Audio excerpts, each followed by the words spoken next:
Welcome back to my channel. It's me again, Elongo Vlog. Ayan. Walang kupas, ang pangit pa rin. Charot. So, ayan guys. Good evening, good afternoon, and good morning. Saan man ako ng mundo kayong lahat. Kumusta? Ayan, shoutout sa lahat ng Mardi Nation. Shoutout sa lahat ng mga baguhan dito sa aking channel. Ayan, sana mag-enjoy kayo sa aking mga reaction video. And siyempre, sa mga personal vlog na rin guys. So, and for today's video, i-reaction natin yung nito. Kasunod nito guys, yung about sa kasalan nila. So, ano ba yung mga message yan? Mga mensahe ng ating couple. Ayan, Mariano G and Cindy Girl. May mga mensahe daw sila dito guys. So, samahan nyo akong pakinggan natin kung ano ito. At kung ano yung mga ganap dito sa video na ito guys. So, sana, ayan, samahan nyo ko hanggang matapos ang video na ito. Ayan, bago pa lang umpisa na ang reaction video na to, kung bago pa lang sa channel ko, please subscribe Elongo Vlog and click notification bell para mag-updated kayo sa aking upcoming videos, reaction videos, and also live streaming guys. And don't forget to subscribe, ayan, Mariano GTV, ito nga guys, ito, inire-reaction natin, ayan. And of course, Anvers TV. So, nasa description po ang link nila kung gusto nyo silang, i-subscribe. So, ayan. Thank you so much in advance. I know, ma-enjoy nyo yung mga vlogs nila, guys. So, ayan. So, guys, huwag natin patagalin ito. Ayan, sabay-sabay nating panoorin. So, let's play the video. So, ayun na nga, guys. Nandito na kami sa may simbahan. Yes. Katedral. So, pupunta na tayo sa office nila. Diyan kalikasan sa Sindigal. Yes, guys. Dito kami sa katedral. So, magpapaschedule na tayo, guys, ng ating wedding date. So, let's go, guys. Samahan nyo kami. Yeah. Punta na tayo sa opisina ng Antipolo Cathedral. 1 hour later. So, ayun guys, tapos na kami. So, ayun, tapos na kami pa-reserve. Yes. So, babalik kami yan March. Mag-ano kami? March. Interview. Seminars. So, sa Antipolo Cathedral, yung kasal, parang ang laking simbahan yan, guys. Hello! Hello! Ganda! Sa malaking simbahan, di ba? Makikita mo sa mga tawag nito, makita mo sa TV, sa mga na video na pagbukas ng pinto, yung malaking pinto, bubungad yung bride. Ay, Diyos ko! March or April pwede na kasi pag ngayon, nag-e-expire doon sa hanggang 6 months lang guys. Yes. So kailangan mag-start kami is by March. So ngayon, meron kaming time na asikasuhin lahat ng preparations, prenup, ganyan. Kasi So, ano guys, uwi pa niya sa uwi kami Pampanga kasi kailangan makumpila ni Mariano G. Need namin kunin yung kanyang record ng elementary siya. Kasi, bakit daw ba? Hindi ko alam kung bakit. Ayun guys, Mamaya na lang guys. 1 hour later. So, ayun na nga guys. Bali, nandito muna kami kasi ini-interview sila mama. And kakauwi lang din namin yung Mariano G kasi ang dami naming nasikaso. I'm with Pagaga. Bakit ka Pagaga? Ay, nag-away kami dalawa ni Mariano G kanina guys. Kasi, basta guys, basta sa amin na lang muna ng dalawa yan. Pero, okay na kami ngayon. Yes, guys. Masyado lang siguro kaming na-overwhelm. No? Ikaw na-overwhelm ka. Excited. Excited ka? So nga, boss na tayo paksel. Pwede ka yun. Ba yan, marami pa tayong ipe-prepare, chef. Ano ba na may pera ka, yung may kaya ka. Tapos kaya mong i-spend yung pambayad ng venue, pambayad ng yung coordinator, pambayad sa simbahan. Kung meron siguro pera, yung kaya mong bayaran yun ng full paid, no? Siguro nga, kasal ka na bukas. Hindi rin, Han. Kasi merong yun eh. Merong preparations. Kumbaga ikaw, sige, sabihin na natin ikaw, kaya mo magbayad ng ganito kalaki. Paano naman yung mga coordinators mo kung bibigyan mo lang sila ng isang araw? So sila hanap ng ganito, ng ganito. After nga, kasal din nyo gawin nyo, ano? pwede yun. Sabay. Pero ngayon, okay na kami dalawa ni Mariano G. Yes. Nakapagpa-reserve na kami guys ng aming... Kasal. Yes. So final na guys. Final guys, July 29. Yan. Take note. July 29, 2024. Save the date. Save the date, guys. Yan yung kasal. Mata ko, namamaga.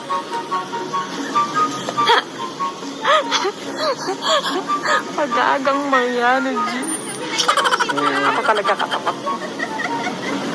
Nandun kami sa garden. Oo, kasi guys, sabi ni Matt, ang dami pa ek-ek ni Matt, na bawal daw kami pumunta doon dahil... Hindi daw namin pwede marinig. Oo, hindi daw pwede namin marinig. Eh, yung mga mapapanood din naman namin. No? Si Cindy Girl bilang anak ay alam naman natin simula pa lang, no? Malakas ang loob niyan. Baga, may sariling panindigan. Pagka ginusto niya. So, ayan, in-interview pala yung mga magulang ni Cindy Girl. So, ito guys, si Daddy Yo, ang tatay ni Cindy Girl, yung mahal ni Mariano G. Yung kanina nakita nyo? Ayan. So, dinidescribe niya si Cindy Girl. Gusto niya talaga, pangangatawan na niya yun. Ipaglalaban niya yun. Siyempre, kumbaga babae yan eh. Siyempre, may kahinaan din yan sa sarili niya, no? Pero isa lang masasabi ko, hindi naman sa pagbubuhat sa sariling bangko o dahil sa anak ko siya, si Cindy Girl isang mabait na bata yan. Kaya mahal na mahal ko yung anak ko. Si Mariano G, bilang manugang, wala akong masasabi sa batang yan. No? Siyempre, nung unang kita ko sa kanya, siyempre, hindi ko pa siya kilala noon, talagang nag-aalilangan ako. May konting pagdududa, pati si Cindy, sinabi ko sa kanya, talagang kayo na ba talaga? Siyempre, nagtatanong ako, gusto ko makasiguro. Ayoko kasing isipin ng tao, at saka mabuo sa isip ko na, baka ginagamit mo lang si Mariano G kasi sikat siya, or whatever, para makilala ka. Pero nung unang pa man, kahit paano, kilala rin naman si Cindy dahil may mga sinasalihan naman siya mga pageant, beauty contest. So, nilinaw naman sa akin ni Cindy na mahal niya si Mariano G. At kinausap ko naman si Mariano G that time na talagang napatunayan ko na mahal niya rin si Cindy. Tsaka wala akong masabi sa batang yan kay Mariano G. Kumbaga, kung maghahanap ako ng mapapangasawa ng mga anak ko, gusto ko katulad niya rin na mababait at may pananindigan. Siyempre, excited ako. Nung sinabi niya sa akin, sabi niya, hindi pa, huwag kang iiyak pa. Eh, nung pagpaalam niya pa lang sa akin, kahit sa cellphone lang kami nag-usap, parang gusto ko nang umiyak. Kasi, di ba, biro mo, yung anak ko. Kasi si Cindy Girl is panganay. So, wala siyang kapatid na lalaki. Lahat sila ay babae. 3 silang mga babae, guys. So, mangiyak-iyak. Ayan daw yung feeling ng magulang pagka ikakasal na daw yung anak. So, sa akin, babae din yung akin. Ay, dalaga na din, guys. Oh, nakakatakot, Parang magbubuo na siya ng sariling pamilya, parang hindi ko na siya pag-aari, di ba? Yun naman talaga, di ba, pag ang mga anak natin, or tayong mga anak, tulad ko nung binata pa ako, talagang pag nag-asawa yung anak, parang hihiwalay ka na sa magulang mo. Bubukod ka na, hindi naman totally na iiwan mo sila, kaya lang, syempre, magtatayo ka na ng sarili mong pamilya. Kumbaga, hindi mo na sila araw-araw makikita, hindi mo na sila kasama sa bahay. Hindi tulad nung dati, yung wala pa silang asawa, mga dalaga at binata pa sila, araw-araw kasama mo sila sa bahay. Nakakamiss yung ganun. No, sa sariling kalansang ko, kami ni Mami yun, no? Kumbaga, pag ikakasal ka na, kasi yung focus mo, nasa asawa mo lang talaga eh. Lalo na pag nasa simbahan na kayo, parang wala kayong ibang nakikita, kundi parang kayong dalawa lang yung tao, no? Ngayon, pagka nakahanap na kayo sa altar, siyempre sa matrimonyo ng Diyos, kumbaga, buong puso nyong sasabihin sa isa't isa yung parang, di ba, yung pag nagsusuotan ng singsing, mararamdaman mo, wear this ring, at the sign of my love to siya, ganon din siya sa'yo. Talagang iba yung feeling. Yan, kumbaga sana yung feeling na yon na maramdaman nila sa kasal nila, dalhin nila araw-araw. Hindi yung, wag nilang kakalimutan yon. Kahit tumagal sila ng ilang taon, yung feeling na nasa simbahan sila na ikakasal sila, wag nila lang alisin sa sarili nila habang panahon nilang dalhin yon. Yun. Sana, sa isang mag-asawa, hindi nawawala yung pagsubok sa buhay. Diba, minsan sa financial, minsan sa emosyonal, minsan problema sa kanilang mag-asawa. Meron darating at darating na hindi sila magkakasundo. meron sila mga bagay na hindi pagkakasunduan. Natural sa mag-asawa yon. Kaya lang, dapat maging matatag sila doon at ang maipapayo ko sa kanila, siyempre, ang pag-aaway minsan ng mag-asawa hindi nawawala. Basta walang aalis ng bahay. Kumbaga, kahit ano man yung pagtatalo nila, walang aalis yung bahay, tsaka kailangan give and take. Pagkagalit yung isa, bumaba yung isa. Pag galit yung isa, bumaba yung isa. And or then, magsalubong sila sa ibaba. Kasi huhupa naman yung galit niyan eh. Pag humupa na yung galit niyan, bababa rin yan, tsaka sila mag-usap. Ganun yung sikreto namin ni Mami Yo. Kami Galing sumagot ni Daddy Yo. Ano, talagang fast talk eh. Talagang ano siya, straight to the point siya kung ano, magpaliwanag. Talagang walang paligoy-ligoy. Basta talaga kung ano yung na ano sa isip niya, yun talagang binubuka ng bibig niya. So, ang galing naman ng tatay ni Cindy Girl. Matalino. Si Cindy Girl ganyan din eh. Yung kumbaga hindi mo na nag-iisip ng mga ano, basta kung ano lang talaga yung ano niya, na opinion niya, or syempre inaano niya din sa karanasan niya. Galing talaga magpayo ni Daddy Yo talaga. Daddy Yo talaga. Idol talaga kita, Daddy Yo. So, ayan guys, patuloy natin. Mami Yo, kahit madalas kami nag-aaway niyan. Hindi kami naghihiwalay. Walang umalis ng bahay. Pinauhupa lang namin yung galit ng isa't isa. Pag parang nakahupa na, nag-uusap na kami, okay na. Ganoon lang yun. Kaya si Cindy Girl, ano yan eh, napakalambing, malakas ang loob. Pagka may gusto siyang pasukin, talagang, talagang sinusubukan niya para, yung may, ano siya, tawag dito, yung basta kaya niya, gagawin niya. Tapos pagka may, alam ba yan, katulad niyan, yung mga pagsali-sali sa mga ano, nagtataka ako dyan, bakit na, ano niya yan, nasasalihan ng hindi siya natatakot, basta ginusto niya, sasali siya. Si Mariano G! Ayan, nung una ko siya nakita kasi, ano eh, medyo nagtanong ako. Sabi niya, talaga bang ano, gusto mo yan? Sabi niya, oo ma, mabait yan. Nagtanong, ano nga yan eh, kilala mo ba siya? Sabi niya, sabi ko, hindi ko kilala yan eh. Sabi niya, ano yan, mabait yan ma, sabi niya. Pagka nakausap mo yan, sobrang bait, wala akong masabi, sabi niya. Pero nung nakasama ko siya sa isang bahay, yun, nakita ko naman magalang, tsaka totoo naman yung sinasabi ni Cindy Girl na sobrang bait. Mardy, syempre, ano, kinakabahan, excited. Kasi nung kinasal ako, ganyan din eh. Yung pag nandun ako marap sa naglalakad na ako, wala akong nakikita eh. Experience ko yun para akong lumilipad sa hangin, makalutang. Hindi ko alam kung sino yung mga bisita ko, basta gusto ko lang mapunta doon sa altar. Tapos nung kinasal kami ni Daddy, experience ko sabi ko. Natutuwa ako kasi, syempre, kinakasal na kami ni Daddy, parang yung blessing, parang ganun din sa Mardy na i-bless na sila ni Lord. Kasi sabi nga nila, di ba, mas maganda raw na bine-bless yung ang mag-asawa. Sa dalawa, siguro kay Cindy Girl, kasi bilang babae, wag siyang yung, di ba may babae na bungangera. Sabi ko, ayoko, wag kang ganon kasi hindi naman ako naging ganon. Hindi ko naman sinasabing maging katulad kita. Pero sabi ko, wag mong bubunganga ng isang lalaki kasi ayaw na ayaw nila ng ganon. Kaya kung may gusto kang Oo nga, buti ako, hindi ako mabunganga. Pero matampuin ako guys, moody din ako. So, hindi pa talaga masyadong ni yung asawa ko yung ugali ko. Hanggang ngayon, hindi pa niya talaga kabisado as in. Kung paano ako susuyuin, paano ako pakakalmahin. Pero hindi naman ako nagwawala guys. Kumbaga, nagagalit ako na hindi niya alam ang rason palagi. Tsaka, basta tahimik lang ako pag nagalit ako, ayaw ko siyang kausapin, ito ganyan. Tapos hayaan niya lang talaga ako, hindi niya ako lalapitan o yung hindi niya ako itatry na kausapin, kaya niya akong tiisin hanggang umaga. Yun yung kinakainis ko. Di ba dapat kausapin niya ako, mga wag niya nang paabuti ng umaga, susunod na araw, di ba? So, hindi ako mabunganga guys. Matampuhin lang ako. Sensitive kasi akong tao. So, ayan. Sana soon. Talagang makabisado niya na ako kung paano i-handle yung ugali ko. sabihin na sabihin mo kung inis ka or hindi, ayaw mo ng ganon, ayaw mo ng ganyan ang gawin niya. Yun lang. Tapos pagka nagkakainisan sila, yung isa, ako kasi matahimik ako eh. Pagka nagagalit si Daddy tahimik lang ako. Kasi ako kay Cindy Girl kung ganun siya. Pero ako ganun ako. Ayoko nung nagsasabay kami. Pagka, tapos na yung inis ko, tsaka ako sasabihin sa kanya na ganun yung ayoko ng ganun na ugali mo. Sa kanilang dalawa sa Mardy, syempre sabi nila pagka may blessing ka na, baka sumunod na yung baby. Di ba? O yun, baka yun ay ibigay ni Lord sa kanila. Dahil i-bless na sila sa pagsasama nila. Ano lang sila, lagi lang magbigayan, tapos maging tapat, yan. Tsaka wag nilang pababayaan yung isa't isa. Si Kuya Mariano is masipag na kuya kung anong gusto ko, tapos binibili niya. Minsan lumalabas kami. So, yung kanina pala guys, nanay yun ni Cindy Girl.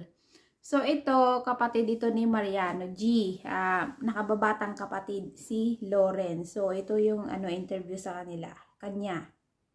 Lalabas, kasama ko si kuya tsaka si ate. Minsan magbablog sila, tapos minsan nakakasali din ako sa vlog nila. Masaya. Pero si Kuya Mariano talaga, mabait yan. Nagtatawa na kami dalawa, masaya kami. Tapos, minsan lang, para rin sa akin naman yun eh. Para may matutunan ako na, pero sinusunod ko naman siya. Si ate hindi mabait. Pag minsan, binibili niya yung mga gusto ko. Dalawa sila ni Kuya. Tapos, pag kasama namin siya, tapos unang kita niya pa lang sa akin, minsan, pag kumakain na kami, tatanungin niya ako, Ingot, kain na kayo, tawagin mo na yung kuya mo. Tapos minsan binabati niya ako. Saka pala nagpapasalamat ako kay Ate Cindy. Kahit na ganon, pinatuloy niya lang ako sa bahay nila. Tapos binibigay ko naman yung best ko para sa kanila, para rin kay kuya. Ang wish ko sana sa kanila, ni ate at si kuya, sana magtatagal sila, tapos masaya yung kasal nila. At lalo na, first time kung makikita si kuya magpapakasal, tapos nandun rin ako, sana maging masaya yung kasalan. Ang wish ko sa kanila ni ate at si kuya, sana maging successful yung kasal nila. What is that? Ano yan? Successful. Success. Sana matagumpay yung kasal nila. Tapos magmamahalan sila lagi, huwag mag-away, ganon. Kahit na minsan may pagsubok rin naman na pero dapat kung anong pagsubok na yun, dapat magmamahalan pa rin at laging... Ito si Lawrence guys, magaling kumanta. So kung nakikita nyo, ngayon may duet na sila ng kapatid si Mariano G. May solo cover din siya. So tinuturuan din yata nila itong mag-vlog. So sana soon may pagpatuloy niya, may magkaroon siya ng sariling YouTube niya din, no? Tsaka magkaroon siya ng sariling page niya din. Diba? Para laking tulong yan sa pamilya ni Mariano G. So alam ko susuportahan din siya ng Mardy Nation. So ayan, si Lawrence. So, medyo pa siya magsalita. Siguro hindi siya masyadong sanay magsalita ng Tagalog. Kasi iba yung salita nila sa kanila eh. Kapampangan ito, taga-Pampanga ito guys. Dan, huwag mag-away. Lalo, mahal na mahal ko kayo ate at si kuya. Ilang tulog na lang magiging Mrs. ngayon na ako. Parang yung totoo guys parang na-overwhelm ako. Na-overwhelm ako kasi sobrang saya, parang hindi ko akalain na dadating kami sa point na ganito, na parang magiging legal kami. Kasi ilang taon na din kami, 4 years. 4 years na rin kami dalawa ni Mariano G. So, masayang-masaya ako. Sobrang grateful ako, tsaka overwhelmed ako na parang, parang ilang kembot na lang. Masyadong mabilis para sa akin. Pero, hindi mo expect na, magiging ganito pala, magkakaroon pala ng pagkikita-kita ng mga magulang, mga kaibigan. So, na-excite ako para sa amin dalawa ni Yano. Lalo na para sa akin, syempre. Kasi, syempre, ako yung magpapalit ng apelido. Kaya medyo na-excite. Si Mariano G, sa noon, si Yano is very immature. And alam niya naman yun. So, malaki na yung pinagkaibahan. walang pinag-iba si Mariano G kasi mabuting tao naman talaga siya. Very thoughtful, very caring. Pero malaki yung in-improve ng maturity niya ngayon. Tapos sobrang nag-improve ng character niya, personality, and even sa kanyang characteristics maraming nag-iba. So, talagang, ang tao talaga makikilala mo kapag nasa isang bubong na kayo nagsasama. And sa case namin dalawa ni Mariano G, mas nakita ko kung ano siya. At ayun yung dahilan kung bakit parang mas lalo akong nai-eager na pakasalan siya. Kasi yung pagbabago niya is for better, hindi palala. Pinaka-memorable is, wala akong matatandaan na salitang sinabi niya kasi hindi siya nagsasalita. Yung mga gestures lang. Alam mo, caring siya kahit hindi siya nagsasalita kasi yung kilos niya nung time na nagkita kami is hindi siya nagsasalita pero inaabot niya sa akin yung ano ko, yung milk tea ko, inaabot niya yung straw, ganun. Tapos taranta, ganun, wala sa sarili. Kasi nga, parang nasashock siya, ganun. Nasashock siya na parang, uy, magkasama ba talaga kami nito? Parang ganun yung pakiramdam ko sa kanya. Naiwan niya pa yung yung cellphone niya. Pero sa gesture, sobrang caring ni Mariano G. Di lang siya nagsasalita nun. Kasi yung pwede ba kitang maging girlfriend is hindi namin napag-usapan ng personal dahil magkakilala pa lang kami. So parang nahihiya pa kami sa isa't isa. So napag-usapan namin yon through messenger sa chat. Pero alam na namin na doon papunta kahit hindi namin sinabi sa isa't isa. Kasi kumbaga na kami, getting to know each other stage. Ayun. So, ayun, alam din namin na doon papunta. Ang wish ko para sa future husband ko is wag siyang nakikinig. Nakikinig kasi siya, yan! Wag kang makinig! Maging syempre maging healthy si Mariano G lalo. Tsaka, syempre, gusto ko talaga is kasama ko siya na tumanda habang buhay kasi doon na to papunta. Alam ko na doon na to na wala na talagang atrasan to at sana ang wish ko sa kanya is maging masaya siya palagi at huwag niyang pagsisihan na pinakasalan niya ako. Yun yung wish ko sa kanya. Susunod ayan. Kung paano siya nung Ito, kabado si Mariano G halata. nung nakilala ko siya, ganun pa rin siya hanggang ngayon. Di pa rin siya nagbabago. Di pa rin nagbabago yung kung paano yung pagtingin ko sa kanya dati, ganun din yung pagtingin ko sa kanya ngayon. Mahal na mahal ko pa rin siya. Sobrang nakaka-excite na nakakakaba. Siyempre, first time namin dalawa ng asawa ko. And siyempre, alam kong pagdating ng araw na yon, hindi lang ako yung magiging masaya. Alam ko, magiging masaya rin yung mga taong sumusuporta sa amin, kagaya ng mga magulang namin. Siyempre, yung mga taong naniniwala. At siyempre, ako at yung asawa ko, parehas kami magiging masaya pag dumating na yung takdang araw. Takdang panahon. Hindi ko malilimutan nung una ay makita ng asawa ko, mainhin siya. Mainhin yung boses niya. Tapos nung... Sample nga, paano yung mainhin? Hello! Ganun siya. Tapos ngayon, parang nung tumatagal kami, parang nag-iiba. Lumalaki-laki na yung boses niya. Hindi. Siyempre, unang napansin ko sa kanya, yung... Siyempre, gusto ko sa kanya yung yung mata, yung kilay, sa ilong, siyempre. Sana sa akin na lang yun. Sinabi ko yun, hindi sa personal. Sinabi sa kanya yun nung nagkakausap kami sa chat. Ako nag-approach na sinabi ko, pwede ba kitang tawaging mahal? O, di ba, ang bilis ko. Kaya talaga, pag gusto mo maging asawa yung isang babae, huwag mo nang paligoy-ligoy pa, huwag mo nang sabihin kumain ka na. Sabihin mo na agad yung direct to the point na mahal kita. Ganun yun. Ano yung wish mo sa darap? Grabe si Mariano G. Malupitan yun Mariano G.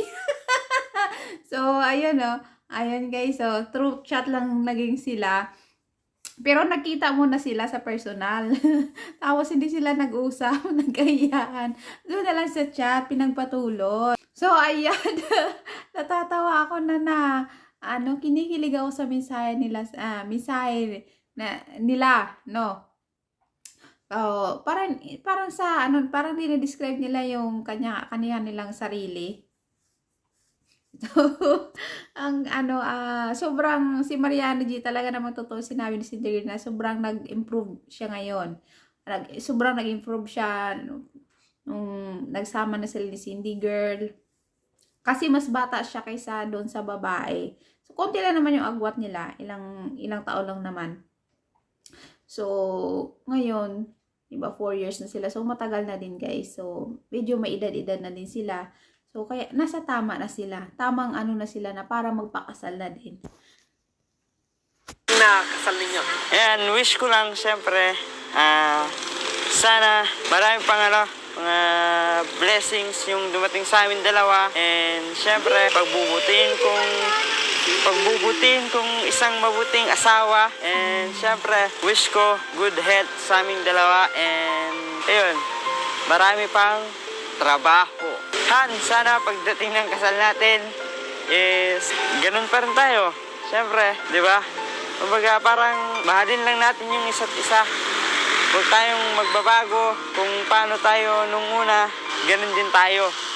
Hanggang sa araw na kasal natin. And mahal na mahal kita.